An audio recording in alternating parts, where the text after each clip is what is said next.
For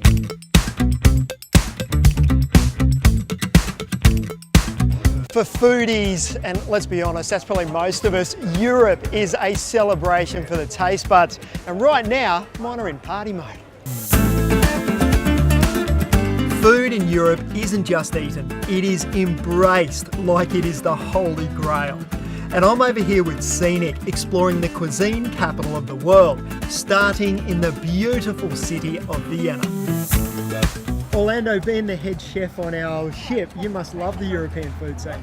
Definitely, that's why I'm professing that. Yeah. And yeah, what I can share with you that I love to come in the market to look for fresh fruits and vegetables, because in the market you find the people which brought from their own garden, which is very different flavor and taste. Yeah, what I can tell you about the European food, it's one of the largest variety, and they have a very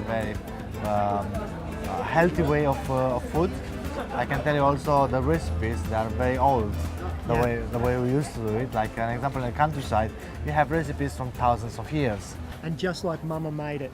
Definitely. I used to say the best food in the world is what our mom makes for us. I like that saying. For Aussies travelling here, the food scene is, not surprisingly, one of the major drawcards. Hi there. Experiences like visiting Regensburg and the oldest takeaway kitchen in the world. This place is just fantastic. It's been operating as a kitchen like this for about 900 years, serving up sausage and the legendary sauerkraut. Hey, you can't go wrong. Oh, for me. Awesome. Thank you very much. To the taste of French delicacies in the beautiful city of Lyon.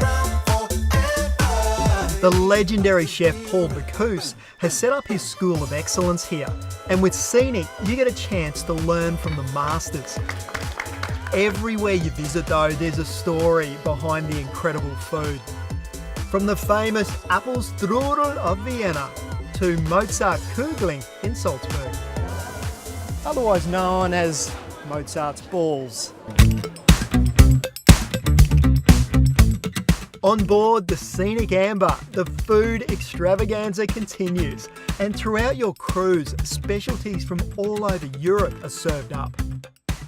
And this is just the cherry on top, the 5-star Portobello restaurant which is on board the ship, and the menu is really designed to give you a great taste of this part of the world.